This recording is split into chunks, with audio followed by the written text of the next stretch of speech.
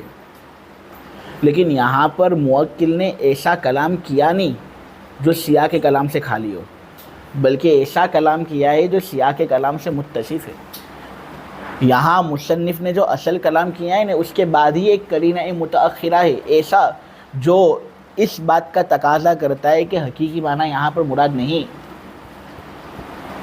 وہ کہہ رہا ہے کہ بھائی تم میرے لیے ایک باندی خرید لتخدمنی، تاکہ وہ میری خدمت کرے. یہاں لتخدمنی جو اس نے کہا نا ایک قرینہ متأخرہ ہے جو تقاضا کر رہا ہے اس بات کا کہ وہ باندی ایسی ہونی چاہیے جو میری خدمت کرے. لہٰذا وکیل پر لازم ہے کہ صحیح سالم باندی خریدے. وہ اب نابینا باندی خرید لیتا ہے، اپائج باندی خرید لیتا ہے جو خدمت انجام نہیں دے سکتی. تو موکل کی مراد پوری ہو رہی یا نہیں؟ بالکل پوری نہیں ہو رہی. تو اب دام وکیل بھرے گا، موکل پر کوئی چیز لازم نہیں. یہاں سیاق کلام ہے وہ دلالت کر رہا ہے کہ حقیقی معنی مراد نہیں، لہٰذا یہاں سیاق کلام کی دلالت کی وجہ سے حقیقی معنی ترک کیا جائے گا. اب مجازی معنی مراد ہوگا نہیں، حقیقت کاسرہ مراد ہوگا یہاں پر. یعنی جو جاریہ کا لفظ موکل نے استعمال کیا ہے نا اسی کے بعض افراد مراد ہوں گے. غیر صحیح سالم باندیاں مراد نہیں ہوں گی بلکہ صحیح سالم باندیاں مراد ہوں گی. ان کی خریداری چونکہ یہاں پر ہوئی نہیں اس لیے اب وکیل کی جانب سے جو شرح ہے وہ جائز نہیں. ٹھیک ہے، یعنی دام اب وکیل بھرے گا، بے وکیل کی طرف لوٹے گی، موکل کی طرف نہیں. ایک اور مثال یہاں پر دی جا رہی ہے وہ یہ ہے کہ موکل وکیل سے کہے اشتری لی جاریتن حتی اطاہا، کہ ارے یار دوست میرا ایک کام کرنا ہے. دوست کہتا ہے بھئی کیا کام کرنا ہے؟ بولنے تو میرے لیے ایک باندی خرید تاکہ میں اس سے وطی کروں، تاکہ میں اس سے ہم بستری کروں، اس کے ساتھ ازدواجی تعلق قائم کروں. برابر. اب موکل یہ بات کہہ رہے تو وہ کیا کہنا چاہتا ہے؟ وہ یہ کہنا چاہتا ہے کہ بھائی کوئی بھی باندی خرید کر مت لے آئیو، ایسی باندی خرید لائیو کہ میرے لیے شرعاً جائز ہو اس کے ساتھ وطی کرنا. اب وکیل کیا کرتا ہے؟ وکیل بازار جاتا ہے اور موکل کی رضائی بہن ہی کو اٹھا لے آتا ہے. موکل کی رضائی بہن کو خریدتا ہے اور موکل کے سامنے اس کو پیش کرتا ہے. اب رضائی بہن کے ساتھ کیا موکل وطی کر سکے گا؟ نہیں، وہ اس کی بہن ہے، بہن کے ساتھ وطی کرنے کی اجازت نہیں. اگرچہ رضائی بہن پر اس کی ملکیت ثابت ہو جائے گی لیکن وطی کرنے کی اجازت نہیں. اب وہ وطی اس کے ساتھ کر نہیں سکتا اور اس نے ایسی باندی کی فرمائش کی تھی جس کے ساتھ وہ وطی کر سکے. وکیل نے وہ فرمائش پوری کی نہیں، رضائی بہن کو خرید کر لے آیا اور موکل کی جو خواہش ہے اس خواہش کو پورا کر نہ سکا. تو اس صورت میں اب بے وکیل کی طرف لوٹے گی، موکل کی جانب سے یہ خریداری صحیح نہیں ہوگی نہ جائز ہوگی. چنانچہ بے وکیل کی طرف لوٹے گی، وکیل دام بھرے گا اور وہ شارٹ آؤٹ کرے گا معاملہ جو اس کو شارٹ آؤٹ کرنا ہے. موکل کا اس سے کوئی لین دین نہیں. دیکھو میرے دوستو، اگر موکل فقط اشتری لی جاریتن کہتا، کوئی سیاق کلام اس کے ساتھ نہ لاتا، تو اس صورت میں وہ یہ کہہ رہا ہوتا کہ میرے لیے ایک باندی خرید. اب یہاں حقیقی معنی کیا ہے؟ حقیقی معنی یہ ہے کہ کوئی بھی باندی خریدے گا چلے گا، خواہ میری رضائی بہن ہو یا رضائی بہن نہ ہو. اب اگر وکیل رضائی بہن خرید کر لاتا ہے تو اس روح سے خریداری موکل کی جانب سے صحیح ہوتی ہے.